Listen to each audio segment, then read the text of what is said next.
Part 2. The Ring and the River. 12. Across the Desert. The sound of water dripping on wet stone woke the cooper, lying huddled in the darkness. His jaw ached from the blow that his captors had dealt him upon his witnessing their deeds. Slowly, his mind began to remember what had happened. His neighbors had been robbed. No, not robbed. They'd been taken. He'd seen them dragged onto the human ship in the harbor. His son, was he dead? "Glad you're awake." The sneering voice made him jolt awake. One of the humans who had captured him, with squinting, leering eyes, peered in at him through the barred window. "You're lucky to be alive. Now, I suggest you prepare yourself. You're about to meet our great lord." "Where are the others? What have you done to them?" Karis demanded. The man disappeared, and Karis was left in silence, fearful and unsure. Then the door opened suddenly, and he shrank back. A man stood there, his face wreathed in shadow, his robes glistening silver gray. The face beneath the hood was lean, chiseled, calculating. His eyes were black, emotionless, without a scrap of pity or kindness. Those eyes studied the prisoner for a moment without a word. Karis realized in the same breath that this was the leader his captors had spoken of with such reverence. "Tell me, Cooper," the leader said softly, his voice like ice creeping over a pond in the dead of winter. "Tell me, what do you know of the jewel?" The sun peeked over the western horizon, painting the sky orange and pink. Jarrus stood and stretched. Grains of sand worked their way through his thick brown fur, and he groomed it out as best as he could. He figured he'd have to get used to that. They were, after all, about to cross the desert. Lamar was keeping guard, his sharp eyes scanning the terrain. Jarrus felt a sudden stab of worry. He and Maya were both Coopers, and after days without swimming, their webbed paws had become cracked and painful. But Lamar, he was a siren, a creature almost entirely adapted to water. How would he manage in the desert? "Morning," Lamar said as he noticed Jarrus awake. "I was about to wake you all. Figured you'd want your rest." "Thanks," Jarrus said, shaking his head to clear it of sleep. He and Lamar studied the great expanse of flatland before them. "How far do you guess it is to Flameton?" Jarrus asked finally. "Not too far," Lamar replied. "On the edge of that mountain range, way out there." He nodded across the expanse. "Maybe 2 days of travel, maybe less." "That seems pretty far," Jarrus murmured. "We'll make it," Lamar said with a slight grin. "Good news is that this desert isn't your typical desert, either. Not half as hot as the Lago Desert back on the mainland. It'll be warm, yes, and dry, but we won't be baked." Once the others awoke, they all settled around the embers of the fire for breakfast. Jarrus ate hungrily. The constant walking, as well as the adrenaline from the last few days, left him surprisingly hungry. He took a drink from a water flask and realized how empty it was. It made sense, though. They had left Lamar's house well supplied for 5 people. Now there were 3 more mouths to provide for. "Before we cross the desert, we must find supplies," Norin told them all. "Very little grows in the desert, and even less is edible, and we will have to refill the water flasks." "There's a spring down in the draw where we saw the servantiri," Morell said. "But we might have to go back farther to find anything to hunt. Near the desert, there aren't many animals." Norin looked uneasy, but nodded slowly. "Yes, I suppose you must, but be very cautious. Lamar, go with the brownies and try to find provisions." The 3 of them disappeared into the forest as the rest of the companions packed up the remaining supplies. Jarrus rolled up the mat and stuffed it into his pack. The blanket was tattered and torn by now, but he was grateful for it. The 2 brownies and Neely didn't have anywhere to sleep at all, though Morell and Persini were comfortable enough in a nest of ferns, and Neely wasn't one to complain. He looked up at Maya's voice. She walked over to him, wearing one of the backpacks. "Neely and I are going over the ridge. It isn't far, and Neely says she thinks there's a spring there. Want to come?" "No, that's all right. Be careful," Jarrus added, glancing between her and Neely. Maya smiled and nodded. "We will. It's just down there, so we'll be able to call for help if we need it." All right, then, Jarrus said as she padded away. He pushed the bedroll over by the second pack as his thoughts strayed to Maya. The fear that had filled him yesterday, when they'd been separated by the Servantiri attack. Maya had been fine, thanks to Morel, but somehow he had felt something more than just relief. Over the course of this quest, ever since they had left the safety of Mata City behind, he had felt something change in him. Confidence had replaced his usual awkwardness and nervousness when speaking to people, namely Maya. But the one thing that hadn't changed was the fear at the thought of telling her how he felt for her. Fear of how she would respond, fear of what would happen if she didn't feel the same way, or if their newfound friendship would be ruined. He couldn't bear the idea of risking their relationship, and shook the thoughts out of his head. No, what mattered now was stopping Safakon and rescuing his father, and Maya's father too. Even Hagar would be rescued. He knew that much. Whatever Jarrus might think of Hagar Grounddrop, no one deserved to die at the hands of Safakon. Thinking of Hagar brought a bitter taste of jealousy into his mouth, and he forced the thoughts away. Maya and Neely returned shortly after with the water flasks filled. It was a little while longer before Lamar and the brownies were back. They had found a plentiful supply of roots and berries, and Lamar had caught and cleaned more fish. "Off we go, then," Persini said cheerfully, lifting one of the packs. Rigel shouldered the second pack, and following Norin, the companions left the wandering wood. In a few minutes, they had left all trees behind and moved across the vast expanse of flatland. The desert stretched on before them, a great barren waste of silvery ground with large lumps of red rock and the occasional clump of sagebrush. The ground was hard and parched, with a coating of fine white sand dusting the surface. Jarrus fell into place beside Rigel. Both of them took in the terrain in silence for a little while. "Have you ever been to Flameton, Rigel?" Jarrus asked at length. "No," Rigel said, shaking his head. "Norin has, a while back, but I was very young. I know King Makana offered refuge to the Guardians of Gairal after Safakon outlawed them. He created safe houses and hiding places throughout the wilderness near the mountains, so I hope he'll join our cause." "Makana will be on our side," Lamar said from behind them. "It'll be the Dairen counselors we'll have to persuade. They fought hard against Safakon, and they lost many lives. They will be wary to fight him again." He frowned, thinking, if we had the jewel as proof, of course, we could persuade them easily. Proving the objects are real, and not just a legend, would leave the Dairens no choice but to join our cause. "But we don't have the jewel," Jarrus said slowly. "So what are we going to do instead?" "I'm not sure," Lamar admitted. "I think we all counted on finding the jewel in the Wandering Woods somehow. But Deathcap interrupted that plan." The information weighed Jarrus down. The thought of persuading the Dairens to join their fight, with nothing other than their word, seemed impossible. But they needed the Dairens. The Guardians of Gairal were in hiding or extinct, and there was no other force that could help them. A covering of clouds streaked the sky, adding to the overall grayness of the desert, and Jarrus walked in silent thought for a while, thinking of Safakon, and of the jewel, and, occasionally, of Maya. Thinking of Maya filled him with a bittersweet happiness. In Mata City, he would have given anything for a chance to spend 5 minutes with her. Now here they were, traveling together in a foreign land. It would have been pleasant if the circumstances were different, he thought. By nightfall, Jarrus's legs felt weak and his hindquarters ached. He flopped down on the ground, feeling too tired to set up his bedroll. Rigel offered him a drink of water, and he drank eagerly before handing it to Persini. They ate a small meal of rabbit meat and herbs before settling down for the night. Food and water gave Jarrus more energy, and he set up his mat and groomed through his fur for a moment before laying down. Every part of him felt hot and sticky. His dark fur, ideal for keeping out the chilly Mata City winds, was totally useless out here. The desert sounds were so different from the sounds of the wood that it took Jarrus a while to get used to them. The piping cries from the wrens and other birds echoed across the expanse. Twice he heard the eerie hooting of a sand owl from far off in the desert. Maya settled down beside him, her ears flicking this way and that as she listened to the sounds. "You know, if we weren't on our way to start a war, this wouldn't be very unpleasant."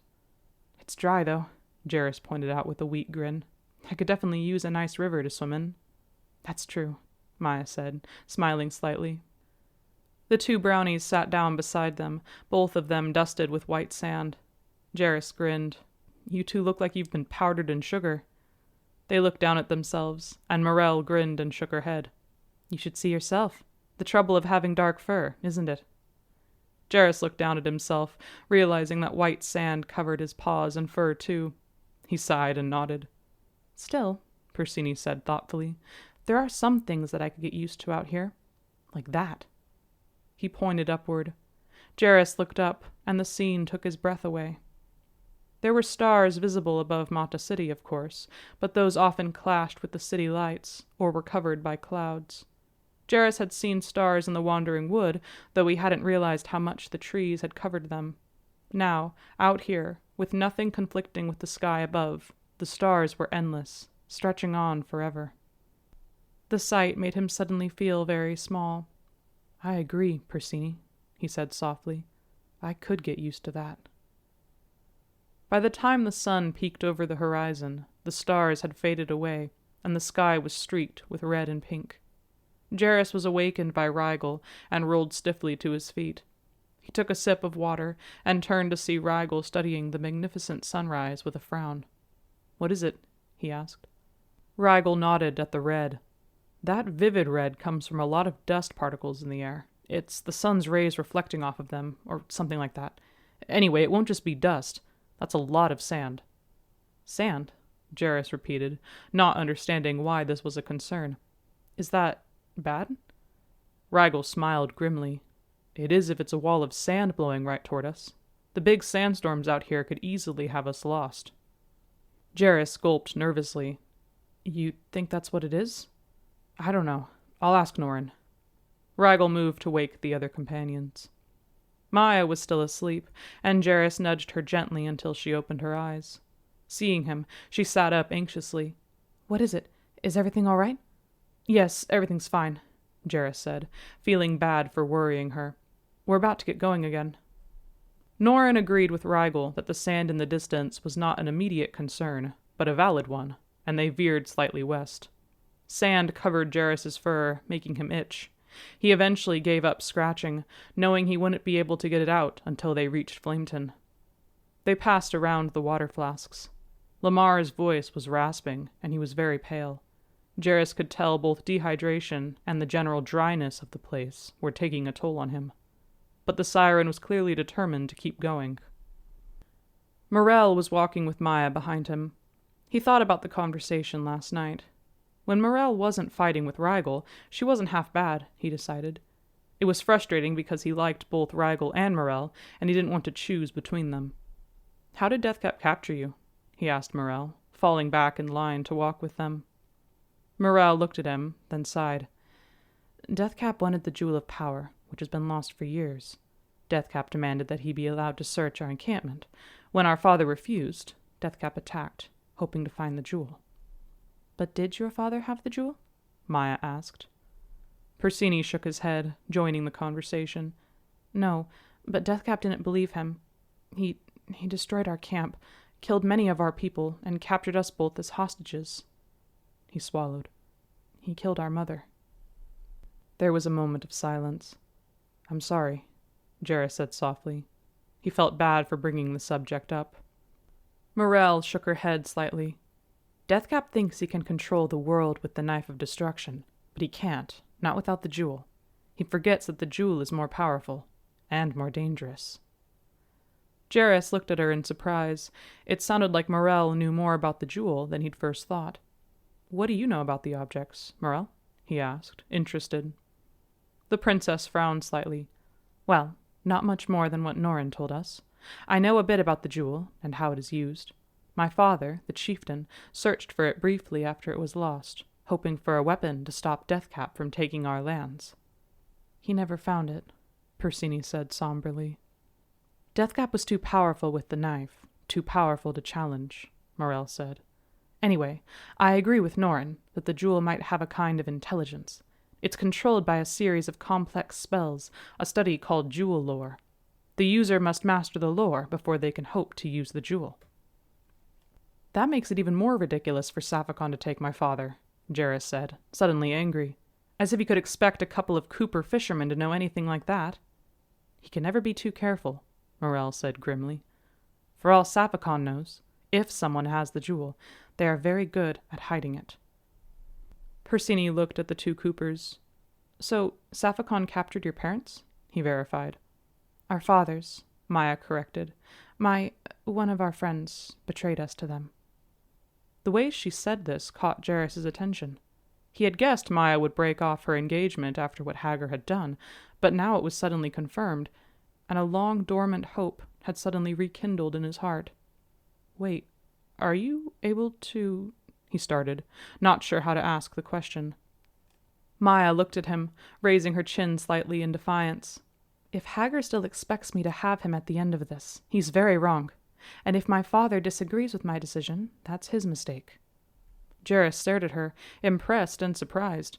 The certainty in her voice, and the strength with which the words were said, were so unlike the Maya Raintel of Mata City that he was in awe. Really? He stammered, trying to hide the wild joy at the news. The brownies both looked confused, but Maya didn't say any more. Persini asked a few more questions about Mata City, which Maya answered. Jarrus walked in silence for a while, not trusting himself to speak, or to find the right words. Norin woke them all an hour before dawn. Up, everyone. We're nearly there, but there's a storm coming our way. Jarrus was wide awake in a moment, and they packed up camp as quickly as they could. The wind had picked up, blowing sand into Jarrus's ears and eyes, and tugging on his fur. We'll move to the rocks, Norin said. He was surprisingly calm, though Jarrus figured he'd dealt with worse issues than sandstorms. What do we do if it comes this way? Jarrus asked Rigel as they headed toward the cliffs. The flat desert land was interrupted by a group of huge plateaus.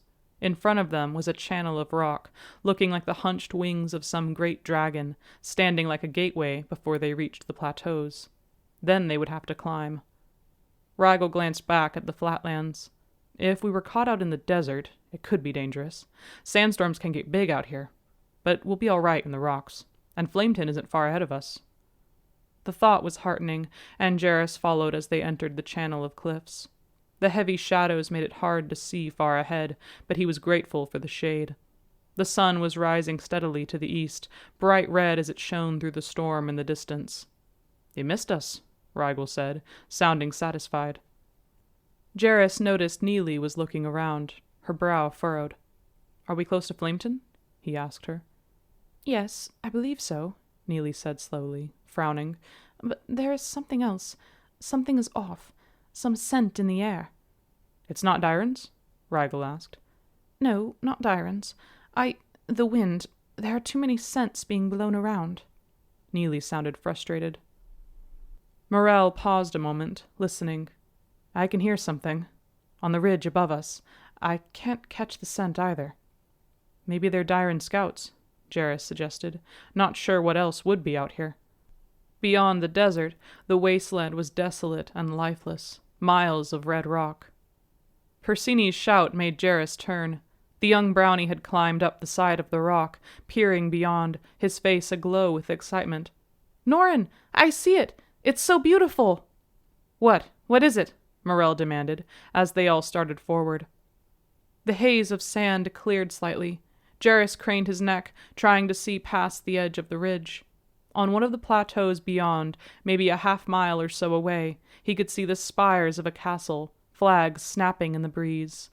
"Flameton!" Persini cried happily. "It's just over there, past the—" Then his eyes landed on something ahead, and he screamed. Jarrus followed his gaze and felt his heart stop. Servantiri. Close to 20 of them, advancing gradually on the road at the top of the cliff, cutting them off from the city. 13. Soldiers and Stones. Persini stood frozen at the top of the ridge, his eyes wide with fear. The Servantiri had stopped in surprise and confusion at the sight of the young brownie, but now advanced, their hollow eyes shining with wicked triumph. "Persini!" Morell cried, and lunged up the rocks towards her brother. Neely took to the air, swooping down at the Servantiri. Jarrus saw a flash of flame, heard a shout from one of the warriors. "Run!" Norrin ordered, and they began to climb. Morell reached Persini, then disappeared from sight. Jarrus could hear shouts and crashes, and knew the battle had begun. He reached the top of the ridge and looked around, taking in the situation. The canyon they had entered to avoid the sandstorm was only part of a labyrinth of cliffs and slopes that made up the base of the plateaus. The path they were following wound gradually up the cliffs in a series of switchbacks before leveling out, leading them through a second row of towering cliffs that marked the way to Flameton. Jarrus saw Morell reach the road above, brandishing her spear, defending the unarmed Persini. Neely had swept down beside her and shot a plume of fire from her hands. The Servantiri stepped back in surprise. Clearly, they hadn't expected the Dairon's attack, but they recovered quickly. Norrin shot a plume of sparks at them before they reached Morell, causing them to fall back again. "Go! Through the cliffs!" the wizard ordered. Jarrus stumbled to follow Maya up the rocks to the road above, bounding toward the city. He felt so useless. His companions were outnumbered, and all he had was his little knife, and besides, he didn't know how to fight with it.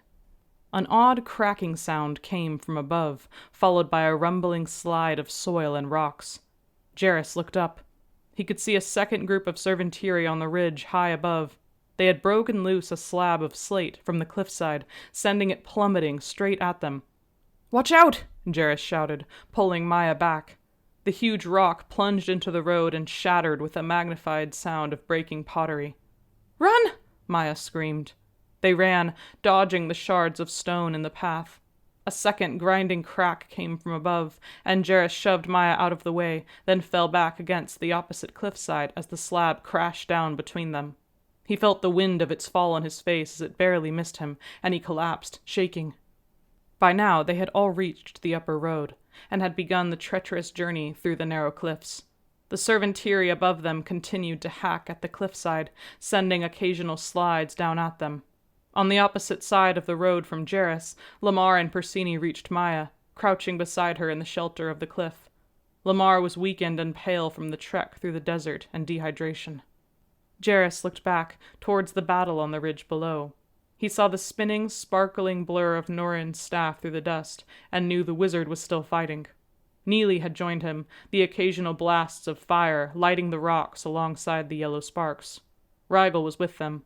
Morell had taken a rifle from a fallen Servantiri, shooting down anyone that tried to follow them. "Come on," Lamar panted, standing. "We must get help." He and Persini ran along the road towards the city, keeping to the edges to avoid the falling slate. Maya started to follow, then looked back uncertainly. "Go, I'll follow," Jarrus told her, and she ran after Lamar. He paused, hesitating again as he watched his 4 companions fighting, but they were drastically outnumbered. Lamar was too weak to fight. Persini and Maya were unarmed, but Jarrus... No, he had no real excuse. Taking a deep breath, he clutched his knife between his teeth and raced to Rigel's side. Norrin's staff spun in his hands, a glittering pinwheel of sparks that formed a shield as they retreated. Jarrus moved into place beside Rigel. The tall young warrior was panting, but seemed unhurt. A strange purple-red blood streaked his sword, the Servantiri's blood. The odd artificial scent of the Servantiri, the metallic reek of fresh blood, and the growing stench of death assaulted Jarrus's sense of smell. Jarrus had barely reached them when 5 Servantiri lunged forward, 4 of them brandishing swords and the 5th bearing a rifle. Rigel rammed his sword through the first warrior's chest, but 2 others charged past him, straight at Jarrus. The attack came so fast Jarrus barely had time to react.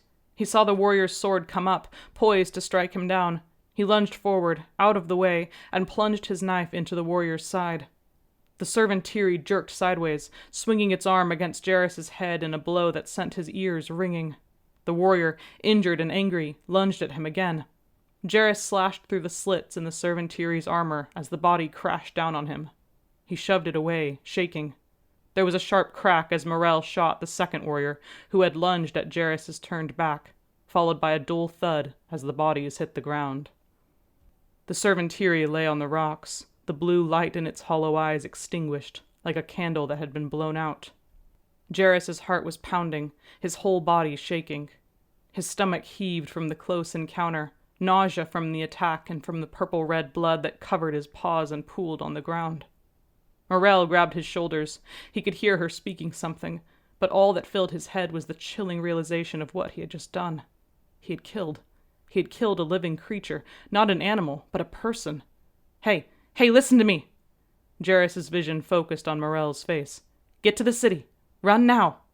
I just, Jarrus stammered breathlessly, sickened. They're not real, Jarrus. Now go, the princess snapped, turning back to the battle. It was easier for her. She had probably fought and killed many times. Jarrus stumbled back. The horror of battle up close chilled him to the core. He'd seen it before, at Deathcap's palace, or during the encounters with the Servantiri in the forest, but that had always been from a distance, where he didn't see or hear or smell the actual killing. Hold on, Jarrus, Rigel warned, and Jarrus finally snapped out of his daze. They had reached the channel of cliffs. The Servantiri above were already dislodging more slabs to break loose on top of them. Heads up! Morell shouted, and they ran to the edge of the walls as another slab crashed down on the road. Norrin fired sparks at the Servantiri above, causing one to fall, but the others continued hacking at the brittle slates. Neely dropped to the ground beside them, gasping for breath. They shoot from my wings. I cannot fly up there. Don't worry, Norrin told her gently.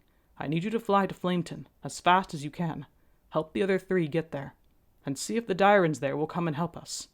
Neely nodded shakily and sprang away. Another shower of huge rocks hit the road. Jarrus coughed through the dust, trembling in fear. He and Norrin edged along the cliff wall, slowly leaving the Servantiri on the ridge behind. For a moment, Jarrus was sure they would make it. But then he saw Morell.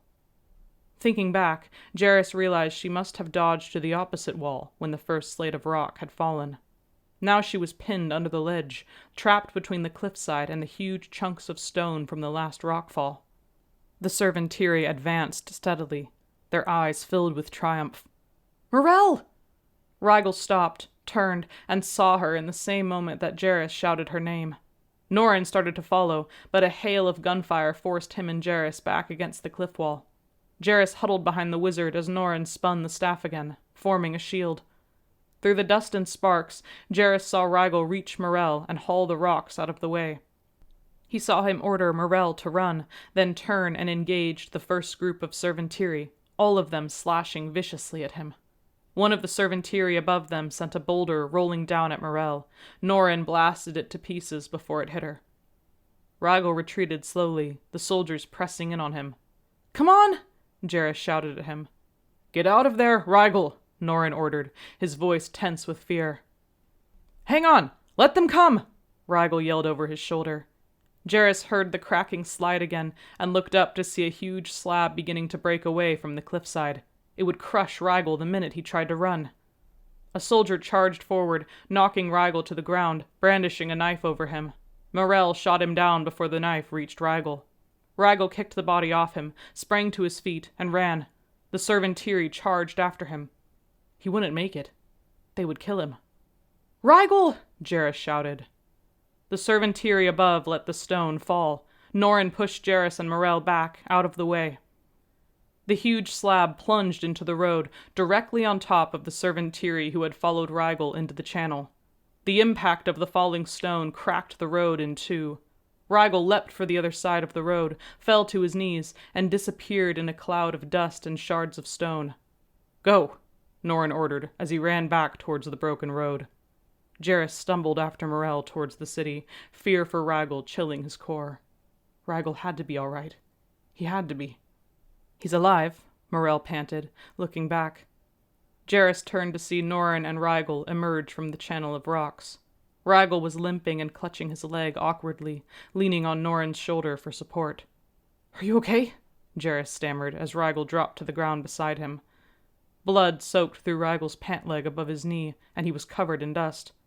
He scowled and looked back. No, I'm not. I lost my sword, darn it. We have to keep going, Norrin said, helping Rigel to his feet again. Rigel winced, but didn't say anything. What were you thinking? You might have been killed, Norrin scolded him as they started down the road. I got them smashed, Rigel panted. He was pale from the shock, but managed a weak grin. The whole lot of 'em, but it smashed my sword, too. You are lucky it didn't smash your head, Norrin told him, but he looked relieved and even a little proud of him. They had nearly left the maze of cliffs behind, with the plateau up and in front of them, when a shot split the air. Jarrus turned, feeling his stomach twist. The servantiri that had been breaking the slabs had now reached the road, and were advancing after them. Morel stepped forward, raising her spear as she set her jaw, but she never needed to use it. A garrison of Dyrans, their scales glittering, fire flashing from their palms, swept down on the road, cutting off the servantiri. "Yes!" Rigel breathed, hope coming back into his eyes. The 4 companions fell back, exhausted, as the defending Dyran warriors clashed with the attackers. It was a short fight. At seeing the Dyrans, the remaining servantiri turned and fled down the rocks. One of the Dyrans landed and moved towards them. His scales were red like the sun in a sandstorm, and he clasped a hand to his armored chest in salute. "Sir, I assume you are the one called Norrin?" "I am," Norrin said, shaking the tall Dyran's hand and smiling tiredly. "And I assume you come from Flameton." The Dyran nodded and bowed slightly. "Lieutenant Caspar Evenstone, at your service. The rest of your companions reached us a little while ago, with news of servantiri on the south steppe. Forgive us for not coming sooner to your aid." "We're glad you're here at all," Rigel panted with a weak grin. "Thank you for your help," Norrin said. "Forgive our hurry, but several of us are injured, and we bring urgent matters to the king." The Dyran soldier nodded. "Of course. Come, then." He took Rigel's arm and supported him the rest of the way to the city gates.